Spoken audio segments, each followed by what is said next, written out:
ओम शांति। आज 2 मई 2022 दिन सोमवार की साकार मुरली।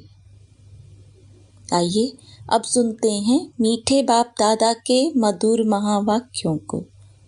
मीठे बच्चे, शांति तुम्हारे गले का हार है।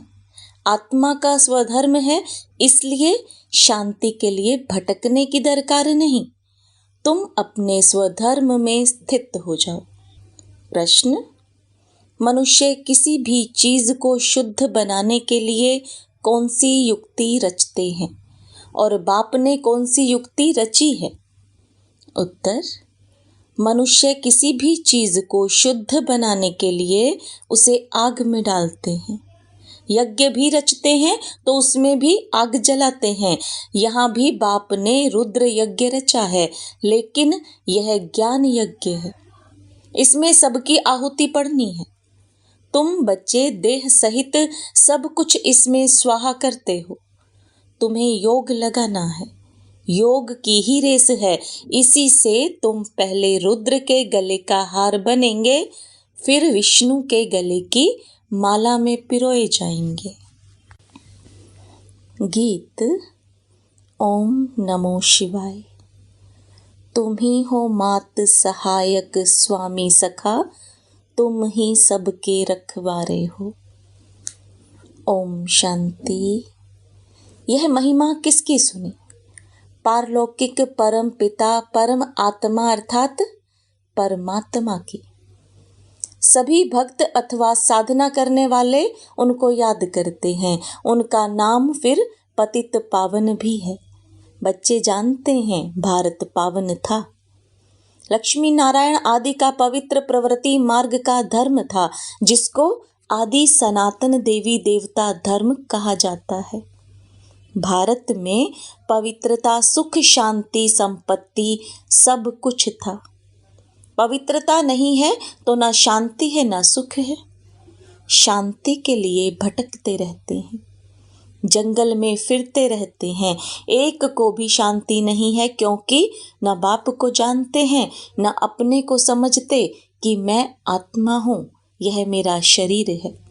इन द्वारा कर्म करना होता है। मेरा तो स्वधर्म ही शांत है। यह शरीर के ऑर्गन्स हैं। आत्मा को यह भी पता नहीं कि हम आत्माएं निर्वाण व परम धाम की वासी हैं। इस कर्म क्षेत्र पर हम शरीर का आधार ले पाट बजाते हैं। शांति का हार गले में पड़ा है और धक्का खाते रहते हैं। बाहर पूछते रहते मन को शांति कैसे मिले। उनको यह पता नहीं है कि आत्मा मन बुद्धि सहित है। आत्मा परम पिता परमात्मा की संतान है। वह शांति का सागर है। हम उसकी संतान हैं। अब अशांति तो सारी दुनिया को है ना। सब कहते हैं पीस हो। अब सारी दुनिया का मालिक तो एक है, जिसको शिवाय नमः कहते हैं। ऊंच ते ऊंच भगवान शिव कौन है, यह भी कोई मनुष्य नहीं जानते हैं। पूजा भी करते हैं। कई तो फिर अपने को शिवो हम कह देते हैं। अरे शिव तो एक ही बाप है ना। मनुष्य अपने को शिव कहलाएं, यह तो बड़ा पाप हो गया। शिव को ही पतित पावन कहा जाता है। ब्रह्मा विष्णु शंकर को अथवा कोई मनुष्य को पतित पावन नहीं कह सकते। पतित पावन सद्गति दाता है ही एक। मनुष्य को पावन बना ना सके, क्योंकि सारी दुनिया का प्रश्न है ना। बाप समझाते हैं, जब सतयुग था भारत पावन था, अब पतित है। तो जो सारी सृष्टि को पावन बनाने वाला है, उनको ही याद करना चाहिए। बाकी यह तो है ही पतित दुनिया। यह जो कहते हैं महान आत्मा, यह कोई है नहीं। पारलौकिक बाप को ही जानते नहीं है। भारत में शिव जयंती गाई जाती है, तो जरूर भारत में आया होगा पतितों को पावन बनाने। कहते हैं मैं संगम पर आता हूँ। जिसको कुंभ कहा जाता है, वह पानी के सागर और नदियों का कुंभ नहीं। कुंभ इनको कहा जाता है, जबकि ज्ञान सागर पतित पावन बाप आकर सभी आत्माओं को पावन बनाते हैं। यह भी जानते हो, भारत जब स्वर्ग था तो एक ही धर्म था। सतयुग में सूर्यवंशी राज्य था, फिर त्रेता में चंद्रवंशी, जिसकी महिमा है राम राजा राम प्रजा। त्रेता की इतनी महिमा है तो सतयुग की उससे भी जास्ती होगी। भारत ही स्वर्ग था, पवित्र जीव आत्माएं थी, बाकी और सभी धर्म की आत्माएं निर्वाण धाम में थी। आत्मा क्या है, परमात्मा क्या है, यह भी कोई मनुष्य मात्र नहीं जानते। आत्मा इतनी छोटी सी बिंदी है, उनमें 84 जन्मों का पाठ भरा हुआ है। 84 लाख जन्म तो हो ना सके। 84 लाख जन्मों में कल्प कल्पांतर फिरते रहें, यह तो हो ही नहीं सकता। है ही 84 जन्मों का चक्र, सो भी सभी का नहीं है। जो पहले थे वह अब पीछे पड़ गए हैं, फिर वह पहले जाएंगे। पीछे आने वाली सभी आत्माएं निर्वाण धाम में रहती हैं। यह सब बातें बाप समझाते हैं, उनको ही वर्ल्ड अलमाइटी अथॉरिटी कहा जाता है। बाप कहते हैं, मैं आकर ब्रह्मा द्वारा सभी वेदों शास्त्रों गीता आदि का सार समझाता हूँ। यह सब भक्ति मार्ग के कर्म कांड के शास्त्र बनाए हुए। मैंने आकर कैसे यज्ञ रचा, यह बातें तो शास्त्रों में है नहीं। इनका नाम ही है राजस्व, अश्वमेघ रुद्र ज्ञान यज्ञ। रुद्र है शिव, इसमें सबको स्वाहा होना है। बाप कहते हैं, देह सहित जो भी मित्र संबंधी आदि हैं, उन सबको भूल जाओ, एक ही बाप को याद करो। मैं सन्यासी उदासी हूँ, क्रिश्चियन हूँ, यह सब देह के धर्म हैं, इनको छोड़ मामेकम याद करो। निराकार आएंगे तो जरूर शरीर में ना। कहते हैं, मुझे प्रकृति का आधार लेना पड़ता है, मैं ही आकर इस तन द्वारा नई दुनिया स्थापन करता हूँ। पुरानी दुनिया का विनाश सामने खड़ा है, गाया भी जाता है, प्रजापिता ब्रह्मा द्वारा स्थापना।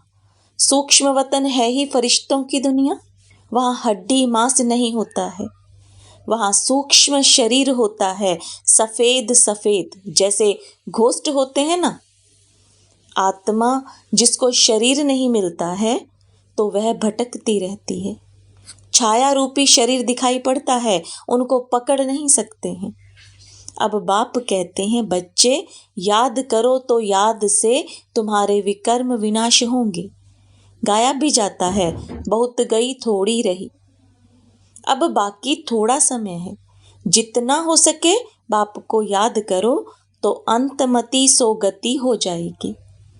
गीता में कोई 1-2 अक्षर राइट लिखे हैं, जैसे आटे में नमक, कोई कोई अक्षर सही है।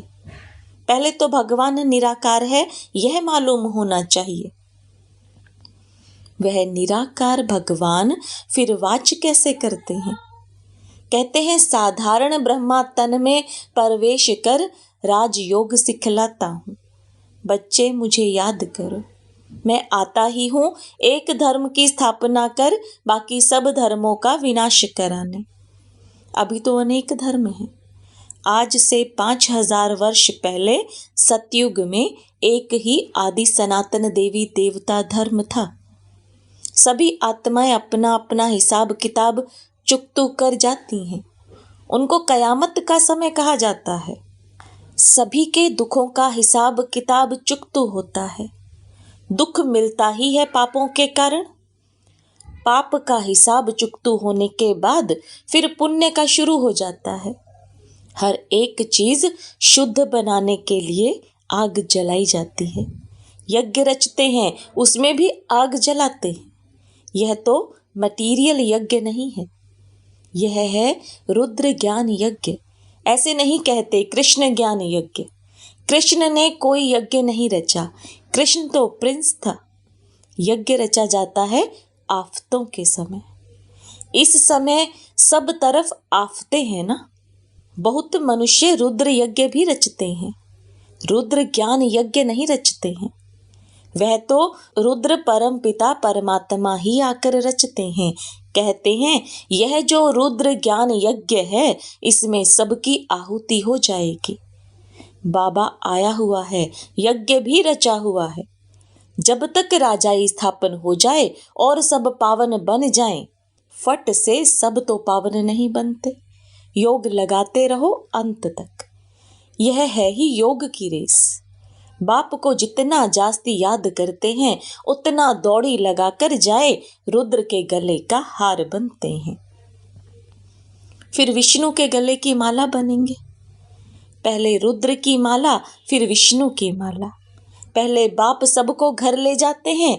जो जितना पुरुषार्थ करेंगे वही नर से नारायण, नारी से लक्ष्मी बन राज्य करते हैं।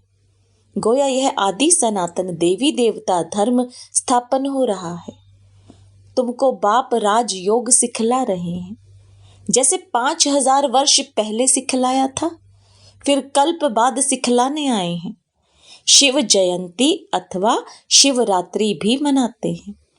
रात अर्थात कलयुगी पुरानी दुनिया का अंत, नई दुनिया का आदि। सतयुग त्रेता है दिन, द्वापर कलयुग है रात। बेहद का दिन ब्रह्मा का, फिर बेहद की रात ब्रह्मा की। कृष्ण का दिन रात नहीं गाया जाता है। कृष्ण को ज्ञान ही नहीं रहता। ब्रह्मा को ज्ञान मिलता है शिव बाबा से, फिर तुम बच्चों को मिलता है इनसे। गोया शिव बाबा तुमको ब्रह्मा तन से ज्ञान दे रहा है, तुमको त्रिकालदर्शी बनाते हैं। मनुष्य सृष्टि में एक भी त्रिकालदर्शी कोई हो ना सके। अगर होवे तो नॉलेज देना। यह सृष्टि चक्र कैसे फिरता है, कभी भी कोई नॉलेज दे ना सके। भगवान तो सभी का एक ही है। कृष्ण को थोड़े ही सब भगवान मानेंगे। वह तो राजकुमार है। राजकुमार भगवान होता है क्या? अगर वह राज्य करें तो फिर गंवाना भी पड़े। बाप कहते हैं तुमको विश्व का मालिक बनाए, मैं फिर निर्वाण धाम में जाकर रहता हूँ। फिर जब दुख शुरू होता है तब मेरा पाठ भी शुरू होता है। मैं सुनवाई करता हूँ। मुझे कहते भी हैं हे रहम दिल। भक्ति भी पहले अव्यभिचारी अर्थात एक शिव की करते हैं, फिर देवताओं की शुरू करते हैं। अभी तो व्यभिचारी भक्ति बन गई है। पुजारी भी यह नहीं जानते कि कब से पूजा शुरू होती है। शिव व सोमनाथ एक ही बात है। शिव है निराकार। सोमनाथ क्यों कहते हैं?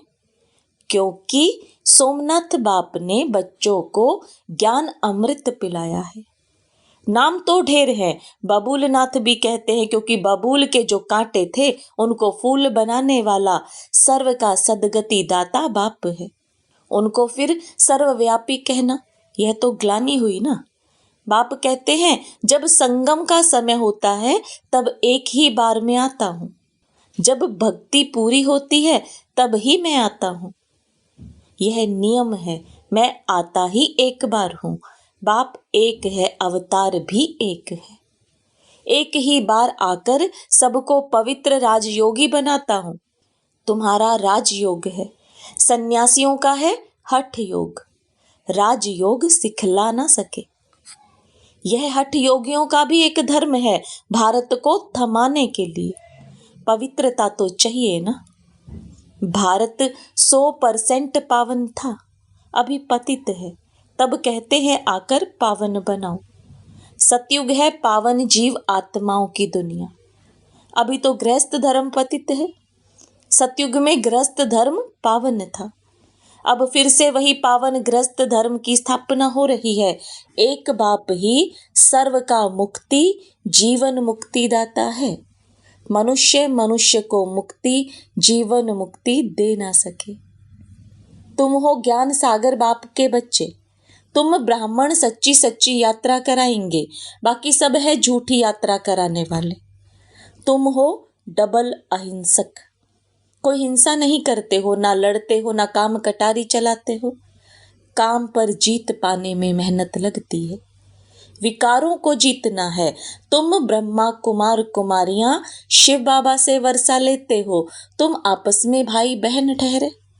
हम अभी निराकार भगवान के बच्चे आपस में भाई भाई हैं, फिर ब्रह्मा बाबा के बच्चे हैं, तो जरूर निर्विकारी बनना चाहिए। अर्थात विश्व की बादशाही तुमको मिलती है। यह है बहुत जन्मों के अंत का जन्म। कमल फूल समान पवित्र बनो, तब ऊंच पद मिलता है। अभी बाप द्वारा तुम बहुत समझदार बनते हो। सृष्टि की नॉलेज तुम्हारी बुद्धि में है। तुम हो गए स्वदर्शन चक्रधारी। स्व आत्मा को दर्शन होता है, अर्थात नॉलेज मिलती है परम पिता परमात्मा से, जिसको ही नॉलेजफुल कहते हैं। मनुष्य सृष्टि का बीज रूप है, चैतन्य है। अब आए हैं नॉलेज देने। एक ही बीज है, यह भी जानते हैं। बीज से झाड़ कैसे निकलता है, यह उल्टा वृक्ष है। बीज ऊपर है, पहले पहले निकलता है दैवी झाड़, फिर इस्लामी बौद्धि वृद्धि होती जाती है। यह ज्ञान अभी तुमको मिला है और कोई भी दे ना सके। तुम जो सुनते हो वह तुम्हारी ही बुद्धि में रहा। सतयुग आदि में तो शास्त्र होते नहीं। कितनी सहज 5000 वर्ष की कहानी है ना। अच्छा, मीठे मीठे सिकिलदे बच्चों प्रति माता पिता बाप दादा का याद प्यार और गुड मॉर्निंग। रूहानी बाप की रूहानी बच्चों को नमस्ते। रूहानी बच्चों की रूहानी बाप दादा को याद प्यार गुड मॉर्निंग और नमस्ते। धारणा के लिए मुख्य सार। समय कम है, बहुत गई थोड़ी रही, इसलिए जो भी श्वास बची हैं बाप की याद में सफल करना है। पुराने पाप के हिसाब किताब को चुकतू करना है। शांति स्वधर्म में स्थित होने के लिए पवित्र जरूर बनना है। जहाँ पवित्रता है वहाँ शांति है। मेरा स्वधर्म ही शांति है। मैं शांति के सागर बाप की संतान हूँ, यह अनुभव करना है। वरदान। निर्माणता की विशेषता द्वारा सहज सफलता प्राप्त करने वाले सर्व के माननीय भव। सर्व द्वारा मान प्राप्त करने का सहज साधन है निर्माण बनना। जो आत्माएं स्वयं को सदा निर्माण चित्त की विशेषता से चलाती हैं वह सहज सफलता को पाती हैं। निर्माण बनना ही स्वमान है। निर्माण बनना झुकना नहीं है, लेकिन सर्व को अपनी विशेषता और प्यार से झुकाना है। वर्तमान समय के प्रमाण सदा और सहज सफलता प्राप्त करने का यही मूल आधार है। हर कर्म संबंध और संपर्क में निर्माण बनने वाले ही विजयी रत्न बनते हैं। स्लोगन। नॉलेज की शक्ति धारण कर लो तो विघ्न वार करने के बजाय हार खा लेंगे। ओम शांति।